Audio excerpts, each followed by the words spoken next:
Alors, dans le Manishtana, qui est certainement un des passages de la Haggadah le plus célèbre, là aussi il y a plusieurs airs, plusieurs manières de chanter. En fait, à ce moment-là, on retire le plateau.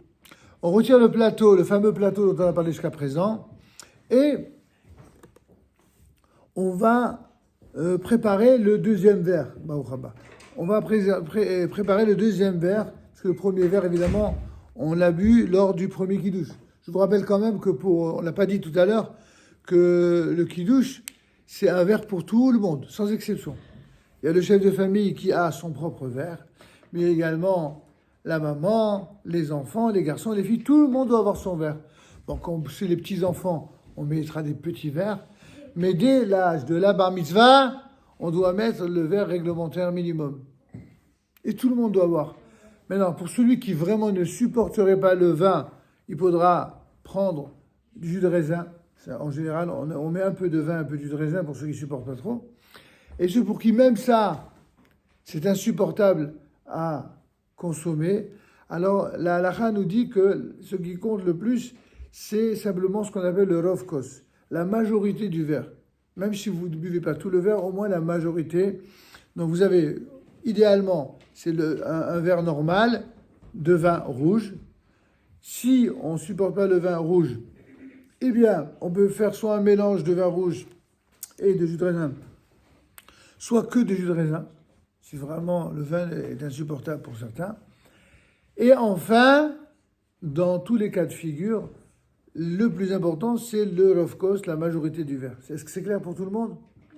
Voilà. Quant aux enfants, vous prenez un tout petit verre à liqueur et pour symboliquement tremper les lèvres, on n'a pas besoin de boire autant. C'est juste pour vous habituer à boire 4 fois une petite gorgée. D'accord? Ça ne va pas vous tuer, au contraire. Et ça va vous éduquer à prendre des bonnes habitudes depuis l'enfance. Alors on y va.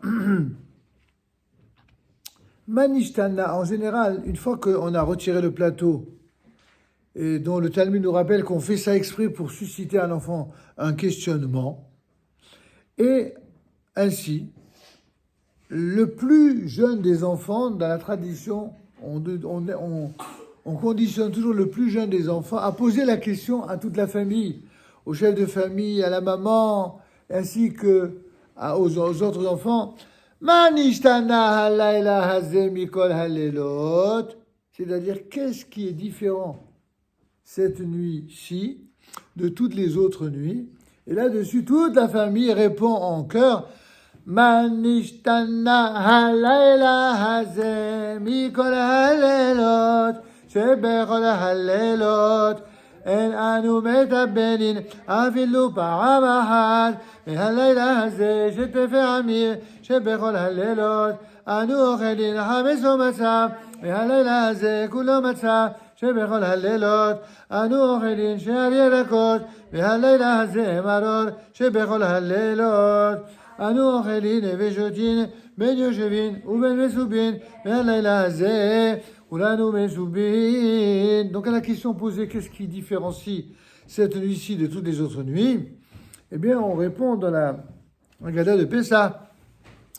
Car en effet, durant toutes les autres nuits, eh bien, on ne trempe pas, ne serait-ce qu'une seule fois, quoi que ce soit dans le liquide. À quoi on fait référence? On avait dit, vous vous souvenez, qu'on trempait le karpas, le céleri, dans de l'eau salée. Et par la suite, on va tremper le maror dans le haroset.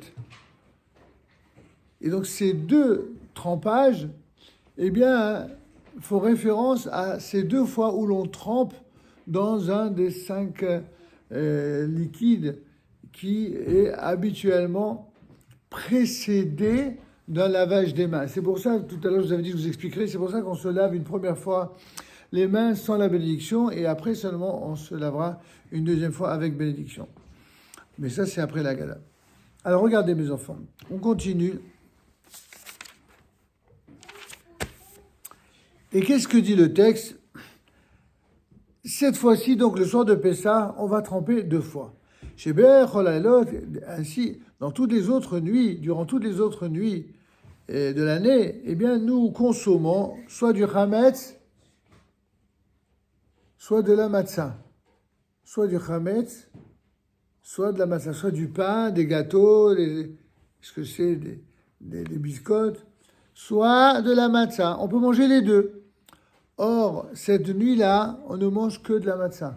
En vérité, l'habitude concernant la consommation de la matzah démarre, d'après le Shulchan Aruch, à partir de Rosh Chodesh Nissan, et pas simplement le soir de Pessah.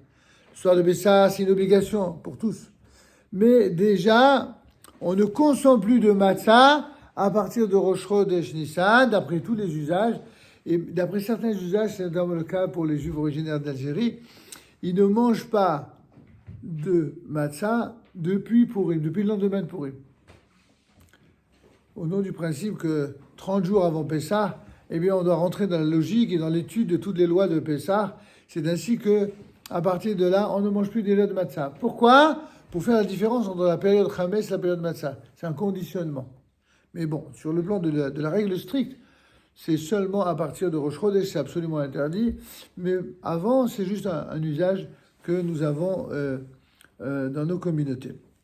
Ensuite, évidemment, le soir de Pessah, on ne doit manger que de la matzah et absolument pas la moindre bribe de chametz qui doit rester.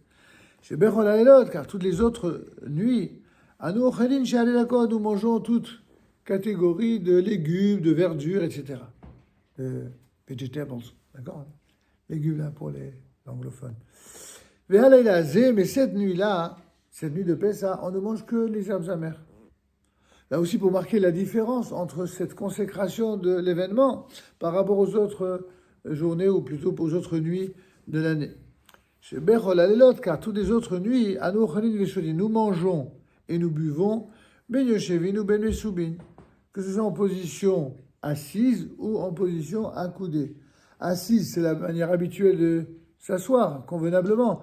Accoudée, c'est une manière plus nonchalante, plus cool, pour montrer qu'on est comme des pachas, un signe de liberté.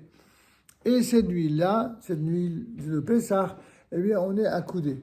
Bon, c'est surtout pour la consommation du vin que tout le monde se penche sur le côté gauche, pour des raisons purement médicales d'ailleurs, parce que si on se penchait sur le côté droit, on avalerait de travers.